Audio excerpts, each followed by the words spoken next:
Okay, good afternoon everyone. Today we are going to do the workbook, page 70. Alright, open the book and write today's date. Today is 8th of May. Alright, you also need to open your student book. Alright, we did this on Wednesday. I read for you. Open your student book on page 87. Student book, page 87. We read and talked about this on Wednesday. Sorry, on Tuesday. I talked about this on Tuesday. So I want you to open this book because we need to copy this table. Page 87.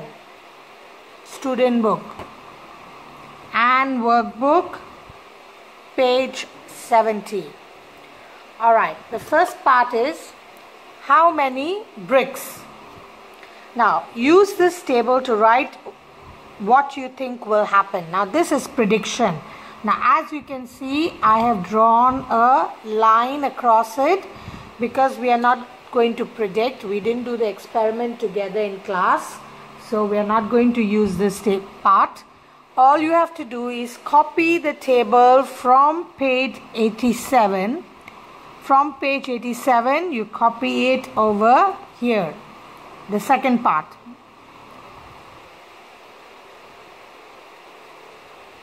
Alright. So this is very simple. All you have to do is copy the table from page 87 onto this page. Okay, they have copied this table over here. Alright, the next page. Again, make sure you write the date. You can write short date if you want. Alright, now Safia was curious about her hands. They got hot when she rubbed them together. Now remember, I made you do this on Monday, rubbing your hands together to see if friction produces heat. So, why did Safia's dry hands get hot when she rubbed them? So the answer to this is, they got hot because of the friction between the skin on her hands. Okay, you can copy this down.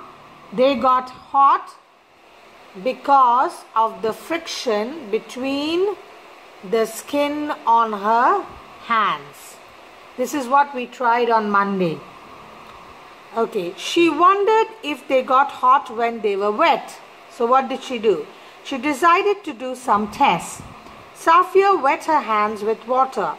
Her hands stayed cooled when she rubbed them. This also I asked you to try. If you rub your hands under a running tap, they won't get hot. And I think Roshni tried it and she told me, Miss Shweta, it didn't get hot. So yes, because water is a lubricant. So that's what the question they're asking over here. The water evaporated. How did that help? So this softened and cooled Safia's hands. So what did the water do?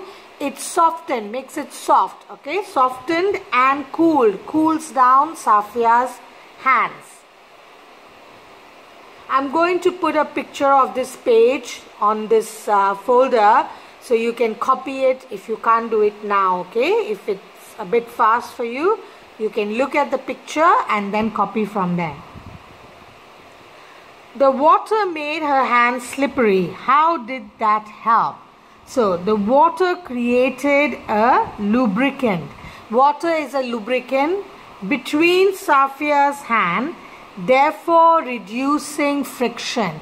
So water is a lubricant and it softens Safia's hand and it also reduces the friction.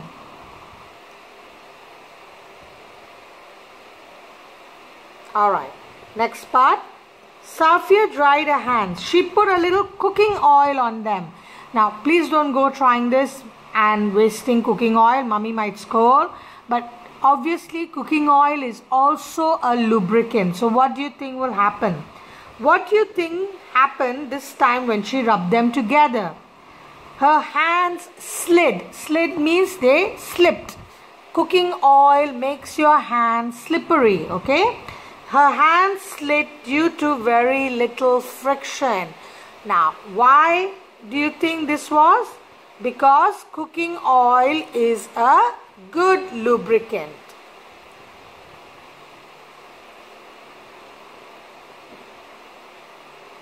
I am going to put a picture of this. You can copy from the picture. Alright? Okay, now what I'm going to do is I'm going to discuss the notes or go over the notes which I have already given you. Alright? On Tuesday and then on Wednesday also. So please just go over. We'll go over this. You need your markers. Alright? Now I'm sure you have copied these notes in your exercise book. So you can take out your exercise books and you can read along with me or understand along with me. What is friction? Friction is a force that slows down moving objects. So you can highlight slows down. So what does friction do? It slows down moving objects. How do we measure force? Force is measured in newtons. You can highlight newtons. The unit of measuring force is newtons. What do we use to reduce friction? We use lubricants such as oil and water to reduce friction. Now, friction is a force between two surfaces, one sliding across the other, like a shoe when you walk on the path, a car going on the road. So, friction works in the opposite direction to the object that is moving across it. That means when we are walking, we are moving forward, but it doesn't mean that the road is moving backwards. It's just that we are moving forward. The road does not move. We move. Alright? Friction makes things slow down.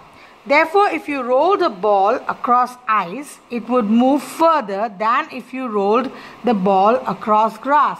So when you roll a ball across ice, of course, ice is slippery. It is water.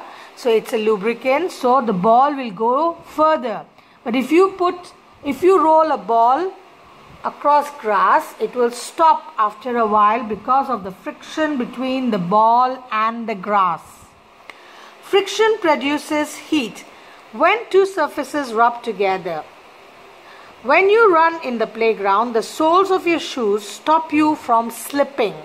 Some shoes have patterned soles. Now we read this earlier on Monday. Pattern means like threads. Okay, this creates more friction. This is why trainers have non-slip soles. Surfaces like ice and metal have very little friction, and this is why ice skates have metal blades. So normally metal and ice has very little friction. That is why the ice skaters' shoes, they have metal blades.